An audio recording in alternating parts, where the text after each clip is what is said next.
So MedML does the best what MedML can do, and I don't compete with other competitors. I compete with myself. I look at my product, I look at my thing, and I see things here and there, and then I embrace things.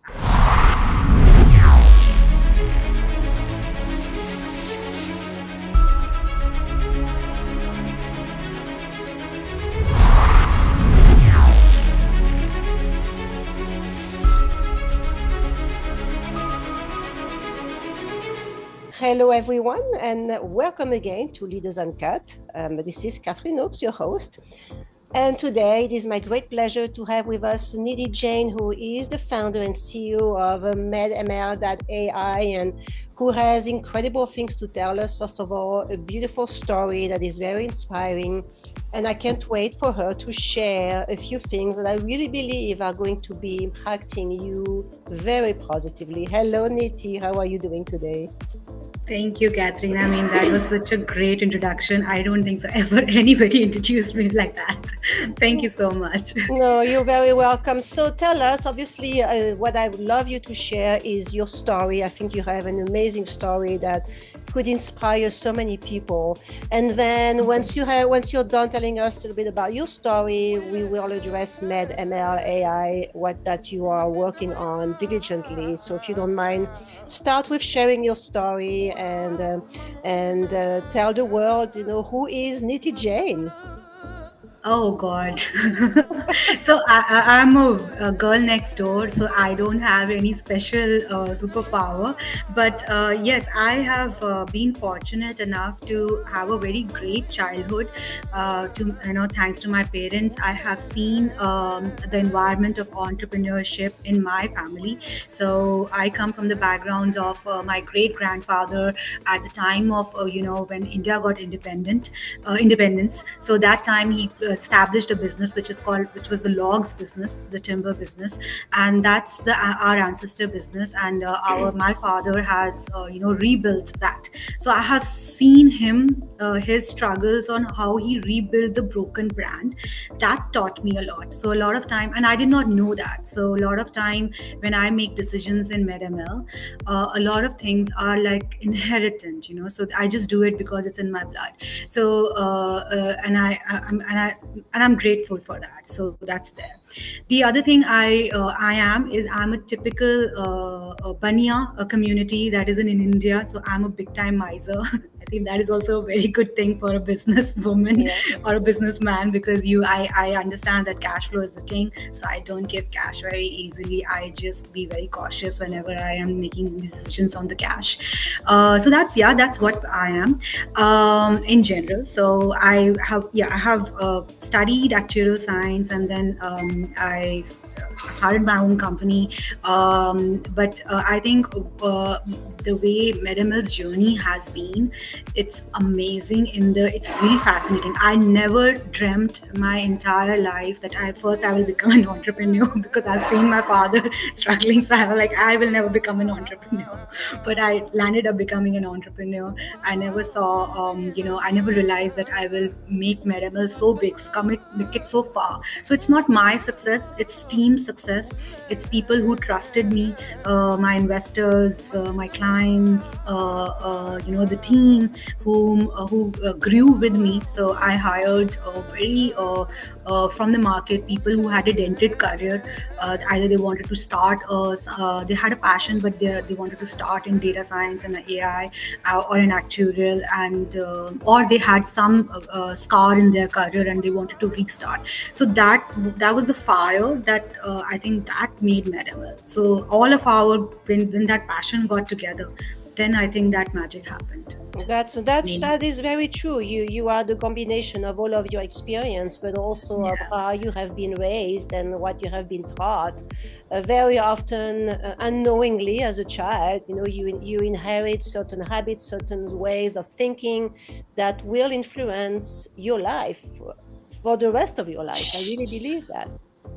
Yeah, so that was my journey, and I think every entrepreneur has its own journey, but what I have learned over the period of my entrepreneur journey is that although it looks very jazzy from the outside, from the outside you may see, oh my God, Neeti, the founder of MedML, she does this, she does that, I saw her there. It takes a lot of hard work in the inside. So I don't get to sleep that 8 hours sleep. You have to skip meals, you have to skip sleeps, you have to be healthy, but it does come with a lot of sacrifice. So on the outside we do see that glamour, but there is a lot of hard work involved into it. Your personal hard work and your families who are supporting you, their hard work. A lot of time I don't attend family gatherings because I have a call, or a lot of time I am stuck up in a very early morning calls, and I have just come out from a gathering or from a party or networking event, and I'm like, oh God, why this call is there? And I'm still going into that call. So that is there, that I think every founder faces. So not my special journey, but yes, having said that, it is glamour at the out, but it is persistence, and so persistence is the key. So because I get a lot of no's, so it's not that I never got a no. I always got a no. I was always judged as a female founder, single founder. How are you running AI company? You come from the actuarial background, so those questions always come. But but your persistence and your passions like keep driving you. It's like, okay, this was a no, just not focus on the no. Who's that person who's telling you yes? Because there's billions of people in this world, maybe more than that. All you need is just one yes. You don't need Yes, yes. that's so very true, and you're right. Very often people think it's an overnight success, but it's an overnight success that took 20 years to happen, right? With first of all, I think you have to be very disciplined. You have to be consistent. I always say being an entrepreneur, it's running a marathon. It takes courage, it takes health, mental health, physical health. It takes huge determination with your eyes always on your goal, because that's the challenge. And this is why most companies fail, most of them. But it takes someone special to make it happen. And when you have all these components together, then the world is open. Yeah, and the other factor is the money factor. So and you look at the history of big entrepreneurs, let's say Elon Musk or Steve Jobs, anybody you look into, they always go into that money crunch. So it doesn't matter if your startup has just, let's say, a 2 months run and you don't know what will happen in the third month. Don't focus on that third month, focus on those 2 months, and then just squeeze the expenses as much as you can, and then you will survive the third month, you will survive the fourth month. So it's all about that cash, maintaining that cash, and just tightening that, and then just breathing is important in a startup world. So as long as you are there in the world, you're doing, your time will come, and when your time will come, it will be big one. So this is what I believe, and that is what has happened with me as well. Yeah, but that's true. You also have to be careful with not taking on too many debts, because then that's a stressor. That's very hard to handle. That's very hard to handle. No debts. I never took debts. I mean, because that was what my dad taught me. Don't ever take any debt. So even, you won't believe, my father doesn't even have a credit card. And I'm not surprised. I'm not surprised. It takes a little bit, a discussion with me to him to say that, okay, why you have a credit card? So that's you need to sleep peacefully. That, okay, I don't own money or owe money to anybody. Yeah, that's important. So anyway, thank you for your background and explaining who you are, where you come from. So as you know, Neeti, the healthcare industry is being questioned and challenged right now. There's a lot going on, right? And it seems like what you're doing with MedLM is becoming very timely and very needed at this point. How do you see the landscape right now? How are you going to make a difference? And why is it so important for people to investigate, understand what it is you're doing, and how they can leverage that themselves? Okay, so you have asked me a lot of questions, so I'm going to break that up. So firstly, MedML, which comes from medical and machine learning combined.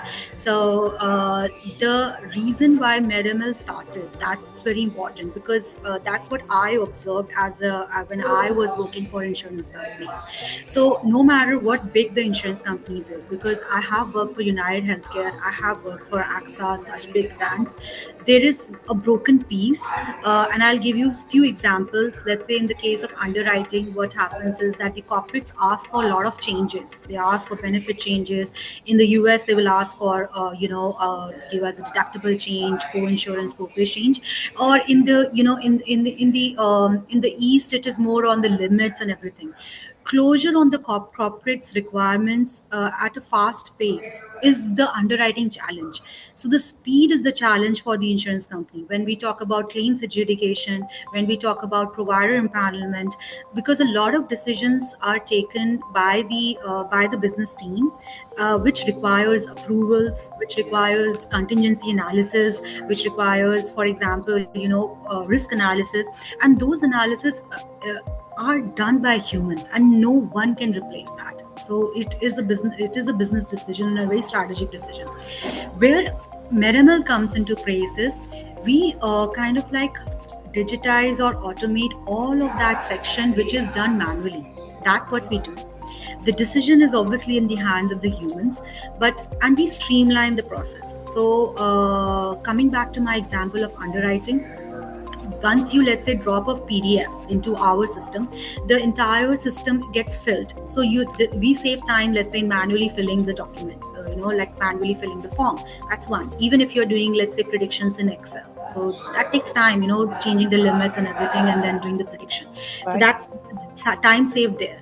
Then secondly, our MedML does predictions on the premium. So and multiple combination of premiums, connecting it to the real-time data, and then predicting you, giving the blended premium of the experience premium, the book-rated premium, and various other methodologies of actuarial and AI, blending it together so that the underwriters can solely focus on the number rather than on the process of getting that number. Mm-hmm. So you can now only focus on the predicted price that AI is suggesting. AI will obviously suggest you. You can change the numbers. You can, let's say, make 2,000 to 2,500. Nobody will question you that, because that is a strategic decision that you're taking. Or, for example, make 2,000 to 1,500 because you need that corporate. You cannot have that high premium for premium per person for that corporate. So it's your strategic decision. Now, once that happens, then what's the next step in the underwriting process? Releasing the policies, issuing the PDFs, etc. But before that, you need to get approval from the management. So what do we do currently? We write mails. Hey boss, this is the price. Can we approve it? So with MedML, you can do it within the system in itself. So it's a queue that gets allocated to the bosses, and then they are like, okay, fine, this makes sense. Okay, I want to change this price, and then within the system you can do that. So this is, again, we save time there. So and then obviously the PDF generation, and then sharing it finally to the client. Okay, do you like it or not? Mm-hmm. So the process of which takes, let's say, 3 days if the scheme is less complicated, and if the scheme is very complicated, it can't go to weeks, and complication depends upon how large that employer is. So if it is a 8,000, 30,000 lives employer, it will involve a lot of decisions for the insurance company's executives. So it may go up to the level of CEO, because now we are talking about millions of dollars here with that corporate. Right. So the task which takes week, with MedML it takes seconds. So that's the value add then we add. Then what happens is that the business team, the underwriting team, has more bandwidth. They can now, instead of submitting 10 tenders or taking the opportunity cost that, okay, we have 20 tenders, how many tenders do we submit? So now you can submit more tenders, and now you will have more chances of conversion, because you have that speed. So that's where MedML comes up. So that's where the innovation comes up. So similarly, like I spoke about underwriting, it's the same thing with claims adjudication. It's the same thing with provider empowerment. That with when you get a provider on board, there is a negotiation with the provider that what will be the price for an office visit. Unknowingly, provider upcode. So it's not provider's fault. So for example, for office visit, I have 99213 and 99214. Both are office visit as a CPT code. Now providers can get confused, and that is where Medimel educate the provider that you need to code it like that, and then also tell to the insurance company that this is a little bit upcoded, so this in comparison to the benchmark providers. So this is where the edge happens, and then we save the money, and that saved money is then passed on to the end user like you and me in terms of lower premium. Well, so this is what the impact is. It's so powerful, and it's so timely, like I said, because there's really a movement of the population just wondering, why is it so difficult? Why are most of our claims rejected? So I think this is addressing a lot of the questions and challenges right now. So obviously your tool is very important. It's a game changer for insurers, for reinsurers, for MGAs, MGUs, right? Yes, correct. But you spoke about claims. I'll tell you examples, and this is what I've really seen. One child is in the hospital, and that they are messaging the chief medical officer for a small company. I've seen they are messaging the chief medical officer that can you please approve that claim which is stuck onto your this thing, because my child is needing healthcare, and I can't afford this money, because we are dealing with health and life insurance out here. So it's not about my car broke down and I can wait, or I can go take an Uber. It's about life out here. It's urgent. So it's urgent, and that's where the insurance the need is. So that's why we say that medical insurance or the life insurance is not a luxury to have, it's a must have now. So that, and if I have an insurance, I am sitting with that peace of mind that whenever I will fall sick, my claim will pass. And what if I fall sick and my claim doesn't pass?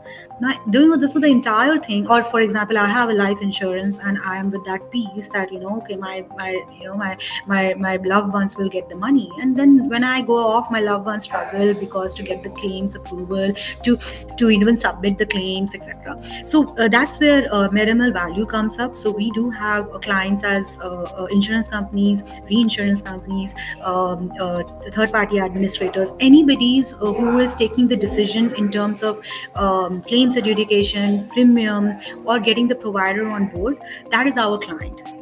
And we do globally. So Medimel is not just in United States. We do in United States. We have it in Latam, in Panama. We have clients. We have clients in Mexico.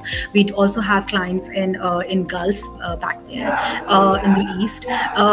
So we are global, and we are also in next year, 2025. You will see us doing a lot of. You'll see our presence a lot there, because so far we've been so focused on product development that we never went out to talk to the world about Medimel. In fact, in October, that was the first time we spoke about Medimel, and in ITC Vegas. And now you will see us in InsurTech Singapore. We are there. We're coming there.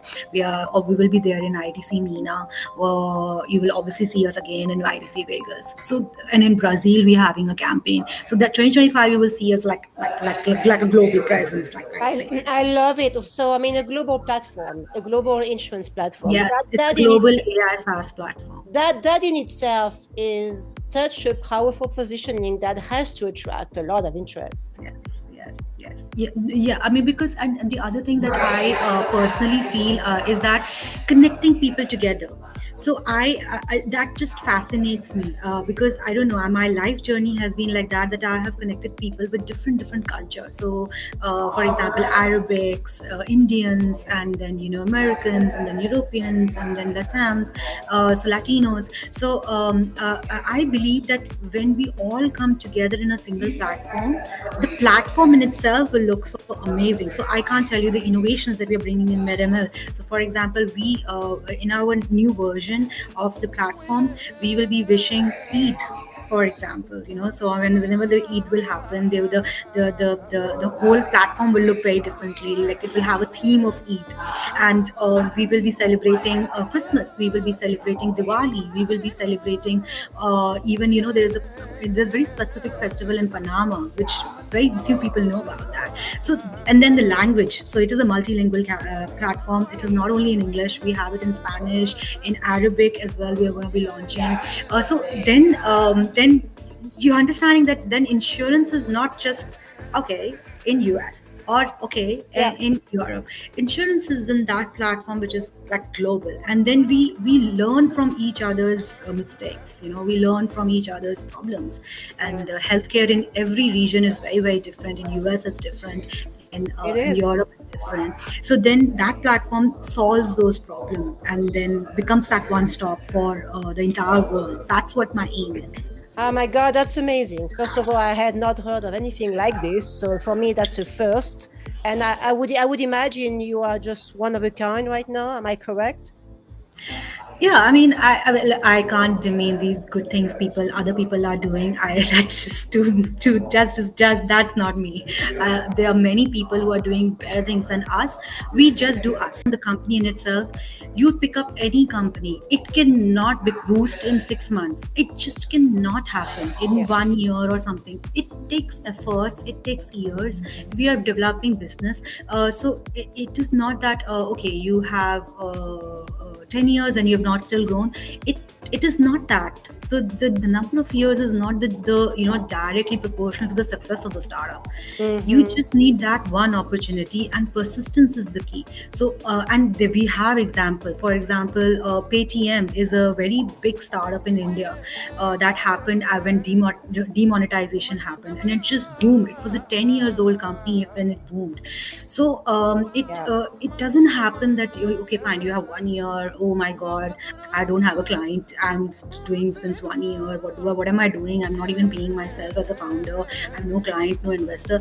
It doesn't matter. Don't put so much of pressure on yourself and on your team that you kill yourself. Surviving is important. So that's what I see in on LinkedIn, that when people say that this company boost up in 1 year, 2 year. I never understand that. I don't know. Maybe they're doing something which I don't know about it, and they have that magical wand.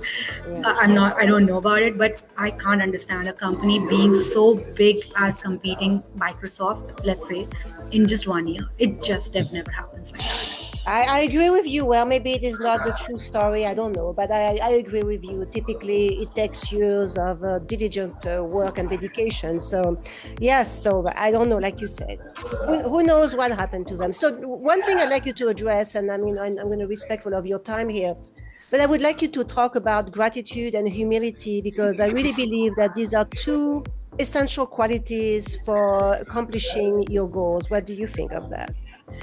Yes, gratitude is very important. And what does gratitude mean is not just saying thank you. So it's just actually giving back to that person. That's what gratitude is. So, and the other thing I've realized is asking. Put your ego down and ask. Nobody will say no to you. So for example, if you think that if you need it, you need to ask. Otherwise, how the other person will know that you need that? So humility is very important. If you will walk on the door and saying I'm the boss and I know everything, trust me, you don't. So because I feel that myself, and no matter how much successful I will become, I will always pull myself down, because it's not that somebody is reminding me for that.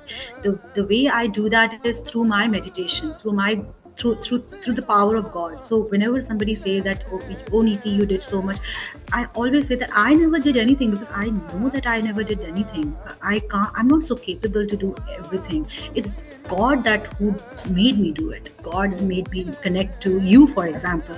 I mean, I never knew you. You came at the right time.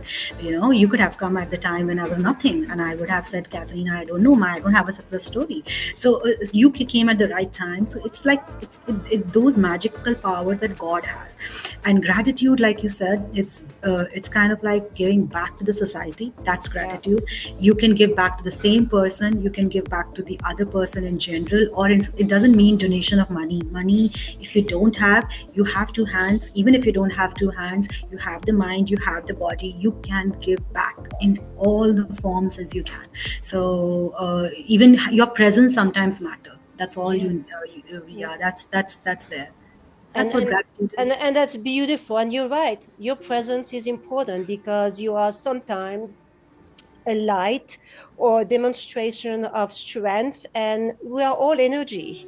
And when Yeah. you're Yes. able to share that positive energy, it can influence so many people, so many things in the world that we can't even understand it. But I think what you're saying is very important.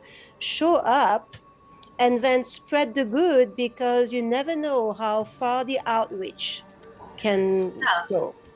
Yeah, but and the other thing is that just don't pressure too much. I mean, because I Yeah. see kids still opening up companies at the age of 18, and then they're pressurizing themselves and even try to be successful. I see musical artists, starting their journey at the age of 16, uh, and then pressurizing themselves, burning themselves. Don't pressure yourself. You have the whole life with you. I mean, when we Yeah. die at like 90, anything can happen.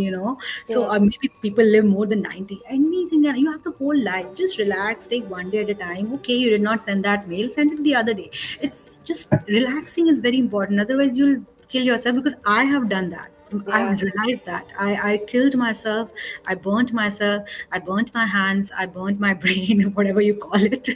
So then I realized that you need to calm down. I need to be insane. Yeah. Sanity is firstly very important rather Yeah, than. it is. And for me, I meditate every day, but lately I've had the message coming so strongly that you have to live in the now, and do whatever you need to do that you're passionate about without expectation of any result, because it will come to you. But learn to live more in the now, surround yourself with nature, be connected with earth, because we are, at the end of the day, we are all one. Yes, and tough times comes, it will go. Tough times doesn't stay forever. Good times also doesn't stay forever, as Gita says. So if good time has come, Krishna said, bad time will also come. Bad time has come, good time has also come. So it's just part of life. Yeah. Enjoy both. Yeah, exactly. Thank you. That's wonderful. So, Niti, if you had one thing, one parting thing to say here to my audience, what would that be? Just be yourself. Don't be me. Don't be Catherine. You have your own unique self. And if that means lying on the couch, do that. It's okay. Chill. Just be yourself. Don't hurt people, because that is what, don't have bad karmas. Be very thoughtful of your karmas, and then just be yourself. That's That's it. so powerful and so very true. Thank you so much, Nidhi. It was just wonderful speaking with you today. Thank you. We will share that with everyone, and I'm sure you will create a lot of positive vibes around the waves of the internet. Thank you. Thank you so much, Catherine. Thank you Voilà. for inviting me. Yeah, you're very welcome, everyone. Thank you so much for watching. I hope you enjoyed my conversation with Nidhi. Please share with your network. There's so much I can do on my own. The channel is growing. But if we want to have an impact and help others, we have to share stories like that. And I really count on you to help share whatever I publish, because it's going to reach so many people who are in desperate need of hearing things like that. So I count on you to do that. That would be wonderful. Thank you so much for watching again, and see you next time. Bye. Uh,